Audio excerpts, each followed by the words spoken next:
What a wonderful morning.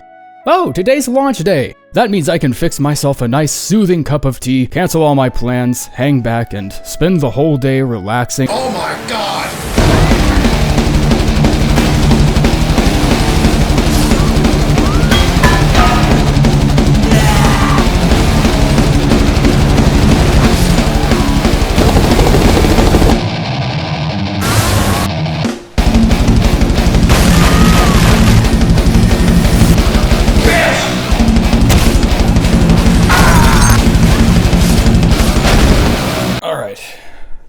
You guys like numbers?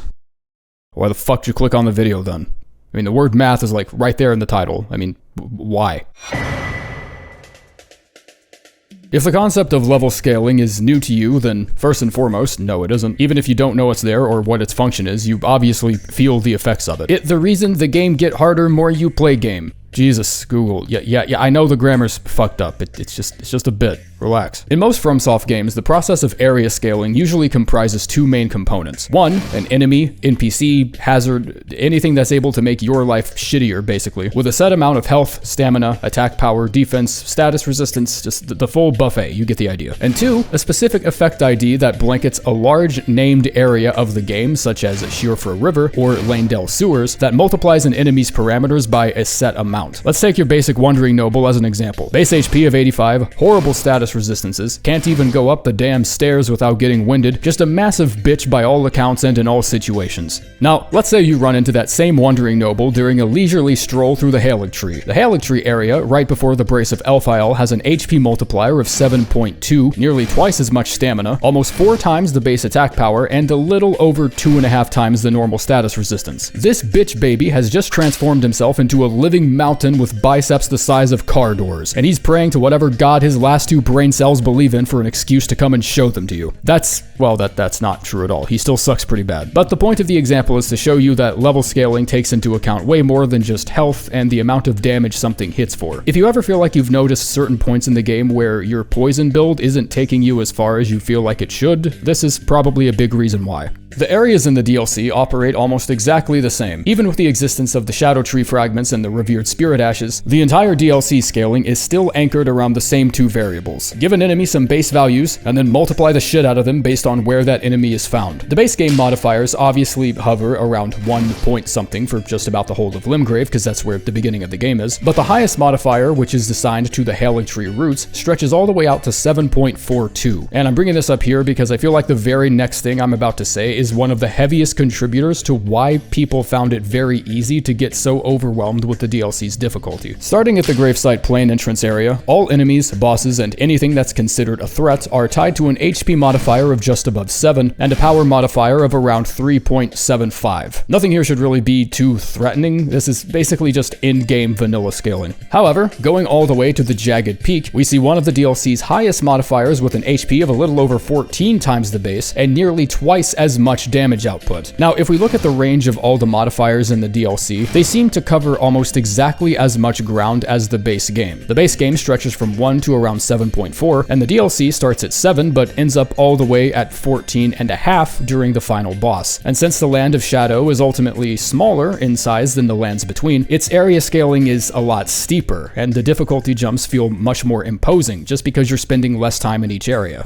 The DLC's map, specifically its upper half, is extremely dense with enemies, different areas, and just content in general. This is especially noticed in its scaling order, starting with the Gravesite Plain, then Bellerot, then Castle Ensis, with a couple minor areas in between. But once you reach Shadow Altus, the game, and subsequently the game's scaling, reaches a divergence. The next tier of scaling is shared by both the Ra base and Charo's Hidden Grave, while the Hidden Grave successive area, the Cerulean Coast, actually dips back down towards Castle Ensis scaling. The next area down, the Stone Coffin Fissure, shares its scaling with Shadow Keep. From there, the rest of the scaling tiers only seem to be found in the upper portion of the DLC's map, the only exception being the Jagged Peak. I also noticed the hardest boss in both the base game and in the DLC both have their own individual scaling tier meant entirely for them, which I just thought was really funny.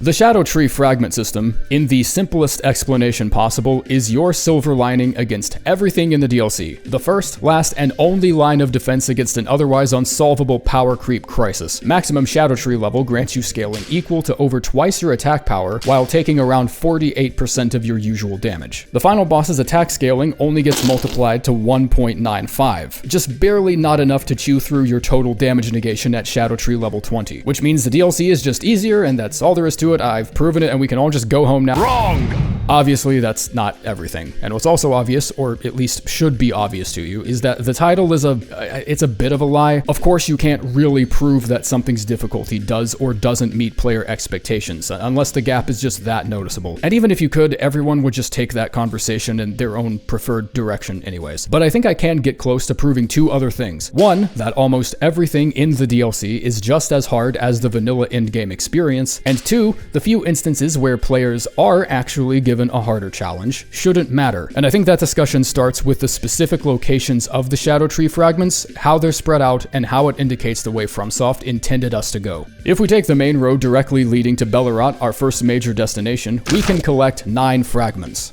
Well, I mean, we can technically collect enough fragments to get our Shadow Tree level all the way to 10 without facing a single boss if you want to skip the Rulana fight, but just keep in mind I'm trying to approach this from a first-time experience for the sake of an honest discussion. This means we can pick up the one on the main road near the 3-path cross, the 2 we find in Church of Marika upon heading south, we can kill the Shadow Pod at the far eastern point of the Gravesite Plain, and then the one next to Sir Ansbach's first location, right before we open the gate leading to Belleroth. With our Shadow Tree level now at 3, we end up handing out a total of 25% more damage while receiving 20% less. We can also find a Shadow Tree fragment by taking a road southeast from the main cross, which ends us up at the Cliff Road terminus, leading to our 6th fragment. Additionally, if you got preemptively curious like I did and decided to head across the bridge, you would have found Shadow Tree fragment number 7 not far beyond it, and taking the road on your right even further, the 8th Shadow Tree fragment is just a quick distance away at the Pillar Path cross. One more fragment we can find in Belleroth, which is the Miquella's Cross that's found in a room where a manfly tries to ambush you.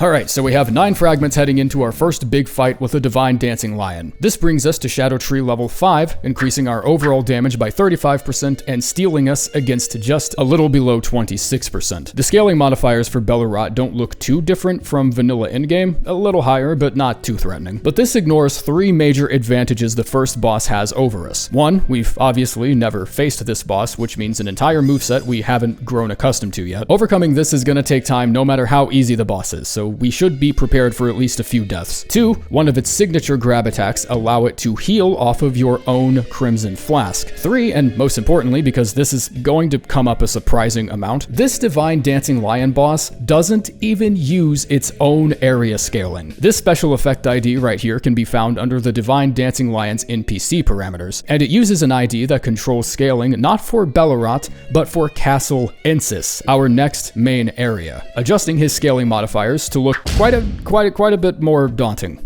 Okay, so if we're going strictly by the numbers here, this still shouldn't be a huge problem. The boss is still not powerful enough to zero out our benefits from the Shadow Tree fragment scaling, because even though we have 26% damage reduction, 35% more attack power still won't be enough to muscle through it. In order to null the reduction boost entirely, you would actually need 52% attack power. And if that sounds like it doesn't make sense, then just think of it this way. If you have 50% damage reduction, that of course means you would take 50% of your normal damage. And in order to counterbalance that bonus, whatever is hitting you would need to hit twice as hard, or 100% harder than normal. With a 35% damage boost, his health pool doesn't look too imposing, but the boss also has moderately high physical damage negations, as well as magic and lightning, which is something you probably would have assumed given his phase changes, but he seems to have a noticeable weakness to thrust attacks and the fire element. We can reasonably assume this is intentional, since FromSoft likely looks for a lot of people to head into the DLC with their freshly obtained poking stick. Additionally, and this is more just a side note than anything, the Divine Lion receives half the normal amount of DOT from Destined Death and Black Flame effects. I kinda didn't believe this when I found it, but after testing it with Black Flame and turning it on and off a couple times, there's a very clear difference in its damage. Not really half the damage, since I'm guessing it doesn't take into account the initial impact of the fireball, but it's still pretty noticeable. This is actually true for all bosses in the DLC, and Bale, Mesmer, and Radahn actually receive even less damage from the effect at 35% of its normal potency. And just a quick aside, because I know this is going to get brought up, this is data from post 1.12.2, which includes the Shadow Tree level scaling changes to be friendlier towards the early parts of the DLC. And I have no idea how to make it as clear as the bald spot on the back of my head that this discourse was still hot and heavy a good couple weeks past this patch, but I'm going to entertain it anyways and show the original Shadow Tree scalings here. If you beat this boss on day 1 of the DLC as it launched, following everything I've pointed out up to now, this would have been your bonus at level 5. It's a little shittier by comparison. Giving up a 10% attack bonus is gonna hurt quite a bit, and 6% less damage reduction isn't exactly insignificant, but this also isn't factoring in any damage negation talismans the player is wearing, any support incantations like Golden Vow or Golden Lightning Fortification, and any other buffs given by specific weapons, armor sets, or even items like the Boiled Prawn. Castellensis repeats the same action by giving Rolana the scaling of the succeeding area, and in this case it's going to be from Charo's Hidden Grave, resulting in these figures here. A good deal more HP and attack power than what we're used to seeing. Additionally, heading to Castellensis only opens up one extra Shadow Tree fragment, which is the one we find near the Castellensis checkpoint grace. This brings your average first-time player to a likely total of 10, which won't be enough to upgrade our Shadow Tree level to 6. Our attack power still seems to be quite in lockstep with what's expected, but that damage negation bonus is starting to look pretty shaky. If we're going by day 1 numbers, level 5 would have only given us 20% damage negation, and our scaling's attack power is set to 50%, so this is going to be a pretty tough fight ahead of us, but you should still have no problem sinking enough damage negation into your build to cover for it. You've got support spells like Barrier of Gold and Flame Protect Me, and you've also got talismans like the Flame Drake and Spell Drake.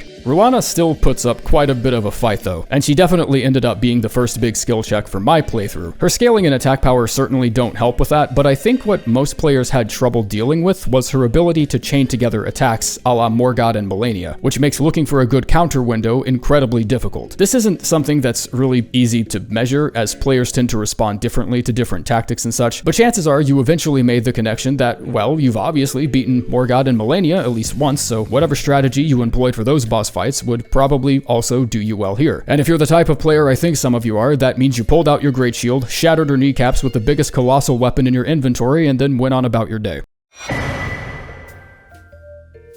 The easiest way to venture to the bottom portion of the map that I think most of us found would be accessing the Jagged Peak through the Dragon's Pit. Defeat the NPC boss inside and open the door to the Jagged Peak, only instead of picking a fight with the dragon you almost definitely aren't ready for at this point, hug the right side of the canyon until you see a road, and then take it. This leads to the Grand Altar of Dragon Communion, and subsequently Charo's Hidden Grave. There aren't too many Shadow Tree fragments down in this portion of the map, as there's only a total of 4 spread out across multiple areas, but you can easily explore this part of the game before you even fight Rolana should you need the extra 2 levels. If anything, it's advised, since we've already established boss scaling in the DLC is usually a couple tiers ahead of where you'd expect them to be. Kill the hippo in Charo's Hidden Grave, drop down to the Cerulean Coast and get the 1 fragment guarded by the demi-human chief over here. There's the Miquella's Cross overlooking the sea beneath the Cerulean Coast, and finally dropping into the Stone Coffin Fissure where you find another Miquella's Cross. We now have 14 Shadow Tree fragments, bringing us to level 7. 50% more attack power, 33% more damage negation.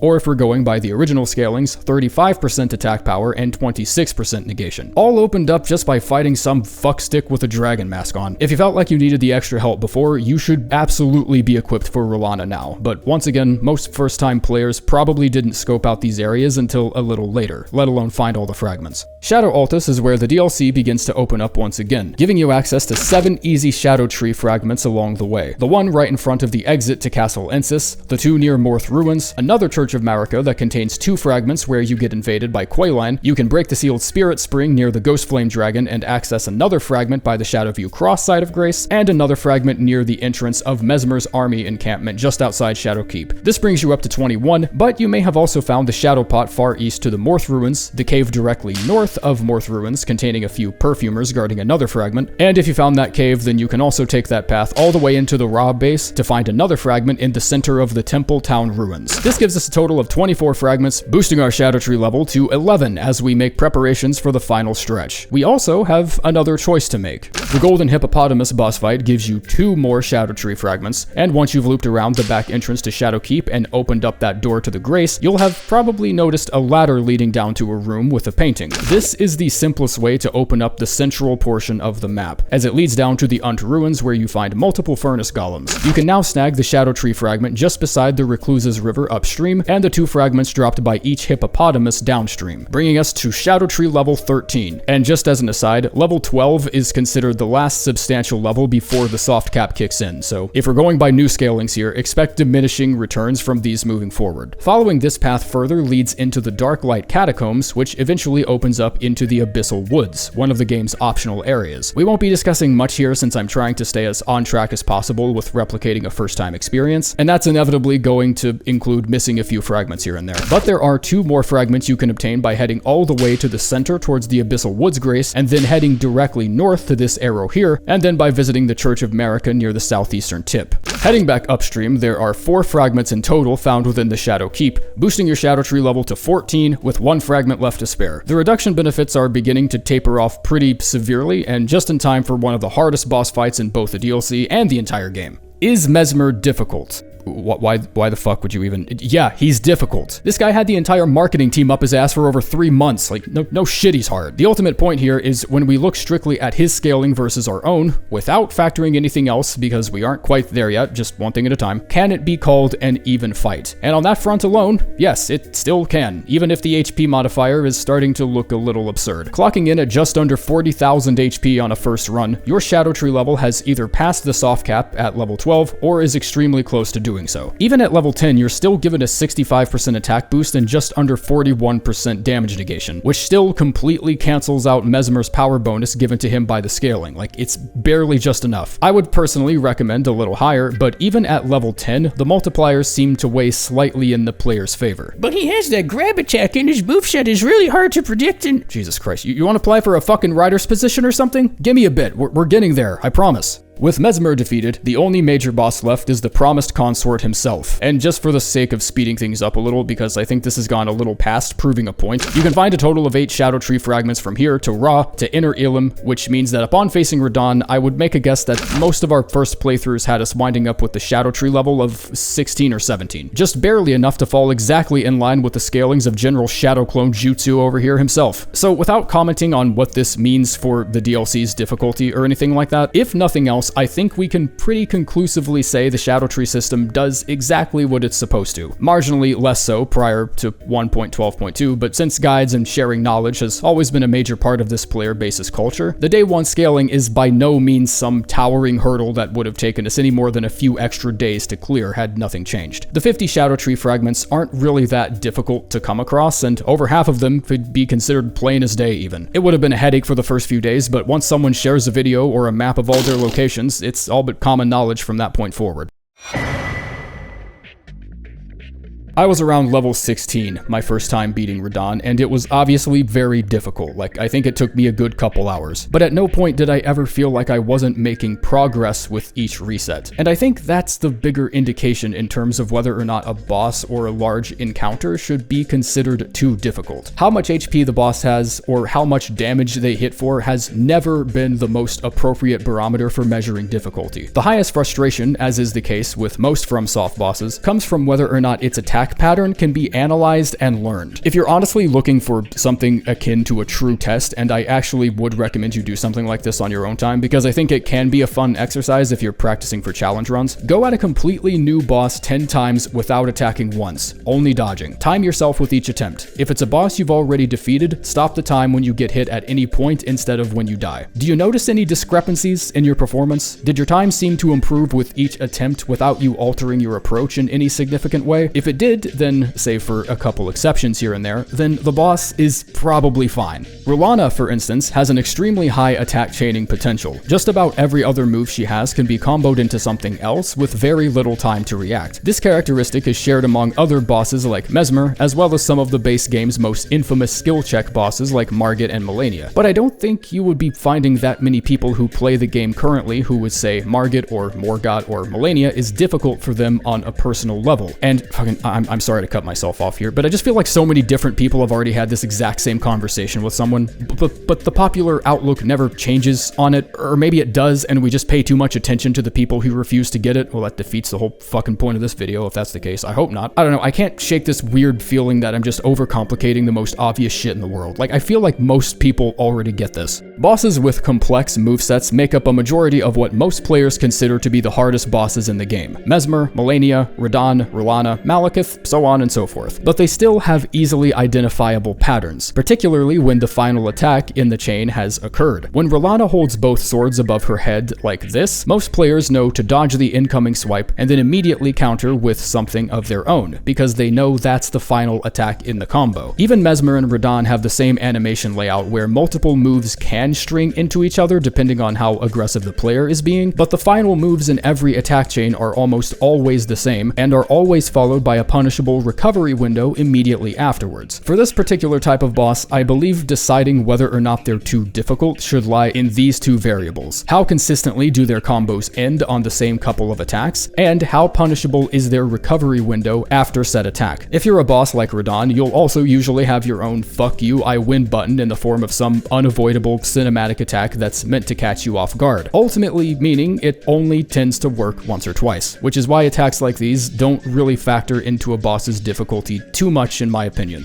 Okay, so starting with R'Lana, she has two specific attack chains with easily observable finishers to them. The first is where she leaps toward the player and begins a flurry of sword attacks before a delayed final horizontal swipe coming from her right hand. The animation is arguably so delayed that experienced players can even use this time as a pseudo recovery window for an extra hit or two. The second chain is when she summons a trio of glint blades that hang low before basically trying to roll catch the player by immediately leaping to you and attacking. This is usually followed by a short but punishable window of recovery. Theoretically, all you really need to look out for are these two specific attack chains, and you would be easily equipped to defeat R'Lana, provided you have enough patience and impulse control to actually stick to that routine for a few minutes. Heading down the list of bosses players usually express the most frustration over, our obvious next opponent is Mesmer, and once you know the trick to looking for his openings, he actually has quite a few of them. His very first attack, no less, has an extremely large window of recovery, usually enough for at least one good R1 before you're in danger of retaliation, and perhaps even two on smaller weapons. I was using the Troll's Golden Sword here in this footage, and I couldn't quite squeeze in two before he turned around and started beating my ass, but on a smaller weapon I'm sure it would have worked. He hits much harder than his X, but his attack chains have animations that are extremely telegraphed and very easy to retaliate against. I think the easiest one to look for here is probably his trademark swipe stab combo, with a small delay that sees him preparing his spear right before the actual attack. I can guess most people figured out pretty easily that the small delay is there specifically to entice a panic roll, but the attack that comes after has a really long and obvious recovery window attached to it. There's also another frequent combo he tosses out at you where he begins hurling a wave of fire at you, followed by a flame-imbued stab from his spear, and if you're not being too aggressive at the time, he almost always changes that into a 3-stab combo, the final stab also having a very easy counter window. The attacks in his second phase are arguably even easier to counter because his serpent form will always strike the ground as an indication that the attack chain is over. He also has a very telegraphed spinning stab that advances him forward quite a bit and past the player's position, and if you see him charging this up, you can easily respond by taking a couple steps away from him and position yourself in a way that has you right next to him when that animation finishes. There's one specific attack combo he performs that usually isn't safe to punish due to the amount of distance that ends up being between you and the boss by the end of it. Occasionally you'll see him somersault towards you with the spear swipe before retreating backwards, and this attack does have a pretty long recovery window, but unless you have access to a good source of damage at range, it's probably best to just wait this one out or use this time for a heal instead. These exceptions aside, the fight basically goes by the same rules. No big surprises or anything. Alright, moving on to Radahn's fight, and I wasn't able to downpatch appropriately here, which I thought was important to do so because the 1.14 nerfs encompassed way more than just attack damage. Most of his changes involved visibility and special effects, which I'm infinitely thankful for, so I will happily go through this boss's attack patterns without it feeling like I'm trying to stress test my GPU, but for explanation purposes, all of his attack patterns are pretty much the same, so I don't think we're losing out on too much. Following Mesmer's lead, his opening attack also shares the same kind of long and easily counterable downtime, but you should still be cautious because he can attack out of it just as quickly. One particular combo he really likes to use is his stomp attack, followed by an overhead slash, and then a quick horizontal sweep from right to left with both swords. After that, he will always set up a double sword slam that digs craters into the ground in front of him. If you stay close to him, you can easily get behind him during this animation and very comfortably hand out a couple R1s without much consequence. This is probably Radahn's easiest attack chain to punish. His other one-off attacks include a Lion's Claw with both swords, but he sometimes throws an additional Lion's Claw leap after the first, so don't immediately attack him out of his first slam, because if you're too aggressive, he can easily catch you with the second. His Gravity Corkscrew is also another easily punishable attack, not just when he first does it, but just whenever he does it in general, not only because of the long recovery window, but because he will only ever perform the attack once, and only when a certain distance away from the player. His second phase proves difficult for a lot of players due to the delayed Holy Rays that come immediately after all of his attacks. This may seem insignificant, but a lot of our strategy before involved being as close to Radahn as possible so we could fully punish his recoveries, and that extra bit of delayed damage makes that approach incredibly risky and inconsistent. I think this is ultimately where the difficulty in Radahn's second phase comes from. The fight now goes by entirely different rules, even though his attack patterns are pretty much the same, leading to you taking a lot of unnecessary damage from the Holy Rays. His double sword slam, for instance, no longer targets the area directly in front of him. Now, Holy Rays will spawn all around him when he lifts his swords back up, which means we'll have to dodge an additional time before we're safe. His signature sword art combo is exactly what you see in the Promised Consort unique skill on his Remembrance weapon. And if you see it coming, the first few attacks are pretty easy to dodge out of, but this combo also pushes him forward quite a bit, allowing his entire attack string to remain a consistent threat no matter where you reposition to. Add a few lingering hitboxes to each swing and, well, you got whatever this shit is, I guess. This is undoubtedly his one attack chain that you're honestly better off just trying to survive through instead of punishing afterwards. But the timing isn't too hard to nail down if you see it coming. It's only that the stakes are high and players are prone to getting too overwhelmed because this combo isn't something you even deal with until the latter half of the fight, leading to less opportunities for you to actually practice the timing of said attack chain. It's not that it's difficult. I mean, it is difficult, obviously. It's supposed to be difficult. But part of that difficulty comes from you dealing with this combo far less frequently, and are ultimately just not as prepared for when it comes out.